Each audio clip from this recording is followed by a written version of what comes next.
Hello friends, welcome to খেল দুনিয়া। ভারতের জাতীয় দলের কোচ কিন্তু ঠিক হয়ে গেল আজকের। ভারতের জাতীয় দলের নতুন কোচ হচ্ছেন মানুলো মার্কুয়েজ রোকা। মানুলো মার্কুয়েজ রোকা কিন্তু এফসি গোয়া দলেরও কোচ, তাকেই কিন্তু ভারতের জাতীয় দলের কোচ করা হলো।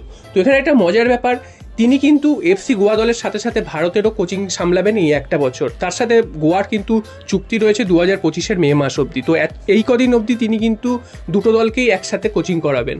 তো এখানে একটা প্রশ্ন উঠতে শুরু করেছে, এইভাবে কি দুটো একই দেশের একটি ক্লাব এবং একটি জাতীয় দলকে একসাথে কোচিং করানো যায়?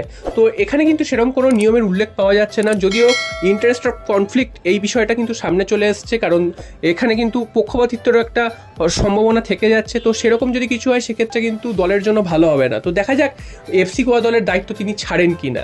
যদিও এখন অনেক দূর এগিয়ে গেছে, সিজন শুরু হয়ে গেছে মোটামুটি, তো এখন যদি ছাড়েন তাহলে কিন্তু এফসি গোয়ার কিন্তু আবার নতুন করে কোচ খুঁজতে হবে। তো এই বিষয়টা দেখা যাক কি সিদ্ধান্ত নেয় এআইএফএফ।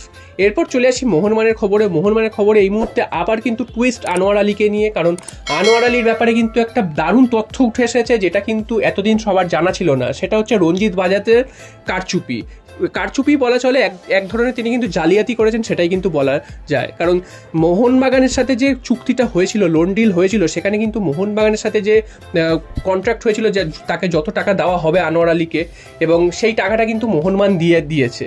প্রত্যেক মাসে তাকে 15 লাখ টাকা করে দেওয়ার কথা ছিল, 15 লাখ টাকাই কিন্তু মোহনবাগান প্রত্যেক মাসে পেমেন্ট করেছে।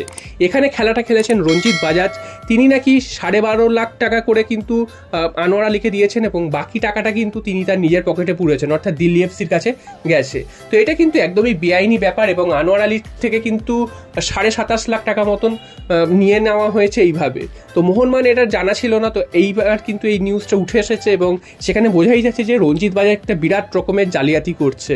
এবং আরও জালিয়াতি সেটা হচ্ছে, এইভাবে কিন্তু আনোয়ার আলীকে ভুলভাল বুঝিয়ে তাকে কিন্তু মোহনবাগান ছাড়তে বাধ্য করছিলেন, এবং ইস্টবেঙ্গলের থেকেও একটা যে বিরাট ট্রান্সফার ফি নেওয়া যায় সেটাও কিন্তু তিনি চেষ্টা করছিলেন। তো ইস্টবেঙ্গল তাকে সই করিয়েছে কি করায়নি সেটা কিন্তু অফিসিয়ালি জানা না গেলেও ভেতরে ভেতরে যেটা শোনা যাচ্ছে, ইস্টবেঙ্গলও কিন্তু তাকে সই করিয়ে নিয়েছে। তো চারিদিক থেকে কিন্তু রঞ্জিত বাজার জালিয়াতি করেছে, সেটা মোহনবাগান হোক বা ইস্টবেঙ্গল হোক, দুজনের সাথেই। তো ইস্টবেঙ্গল যদি সই করিয়েও থাকে সেক্ষেত্রেও কিন্তু ইস্টবেঙ্গল ফেসে যাবে, কারণ একটা কন্ট্রাক্টেড প্লেয়ারকে কিন্তু সই করানোর অপরাধে ইস্টবেঙ্গলের কিন্তু ট্রান্সফার ব্যানও হতে পারে। তো এখন অবধি শিওর নয় যে সেটা আদৌ ট্রান্সফার ব্যান হবে কি অন্য কোনো শাস্তি হবে, সেটা কিন্তু শিওর নয়, তবে এইরকম কিন্তু সম্ভাবনা থেকে যায়। তো এখানে বুঝতেই পারছো তাহলে আনোয়ার আলীর কেসটা কোন দিকে ঘুরছে। এবং রিসেন্টলি কিন্তু আজকের বিকেলের পর থেকে আনোয়ার আলীকে নিয়ে বেশ কয়েকটা রিলস মোহনবাগানের সোশ্যাল মিডিয়া সাইট থেকে উঠে এসেছে, এবং সেখানে দেখা যাচ্ছে যে জালিয়াতির যে ব্যাপারটা তোমাদের জানালাম, এই জালিয়াতির ব্যাপারটাই কিন্তু খুব মজার ছলে সেই রিলসগুলোতে দেখিয়ে দিয়েছে। তোমরা যদি সেটা ওয়াচ করো বুঝতে পারবে যে এই জালিয়াতিটা কেমন ধরনের হয়েছে। তো মোহনবাগান পুরো পেমেন্ট করে গেছে, 100% পেমেন্ট, তার প্রত্যেক মাসের যে স্যালারি হয় সেটা করে গেছে, এবং দিল্লি এফসি কিন্তু সেখান থেকে প্রায় 2.5 লাখ টাকা করে কিন্তু কম দিয়েছে, তারা নিজেদের পকেটে ঢুকিয়ে নিয়েছে। তো দিল্লি এফসির কর্ণধার কিন্তু রঞ্জিত বাজাজ, তো বুঝতেই পারছো রঞ্জিত বাজাজই কিন্তু পুরো টাকাটা আত্মসাৎ করেছে। তো তারপর কিন্তু আবার এই চুক্তি ভাঙার একটা নাটক শুরু করেছিল, এবং আনোয়ার আলীকে কিছুতেই যোগ দিতে দিচ্ছে না মোহনবাগানের।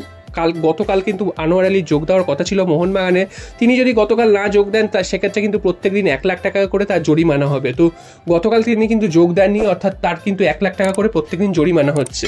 তো সব মিলিয়ে কিন্তু মোহনবাগান এই মুহূর্তে একদমই সুবিধাজনক জায়গায়, এবং বিপদে কিন্তু আনোয়ার আলী এবং রঞ্জিত বাজাজ। তো দেখা যাক শেষ পর্যন্ত প্লেয়ার স্ট্যাটাস কমিটিতে গিয়ে কি ডিসিশন হয়, তবে মোহনবাগানেরই কিন্তু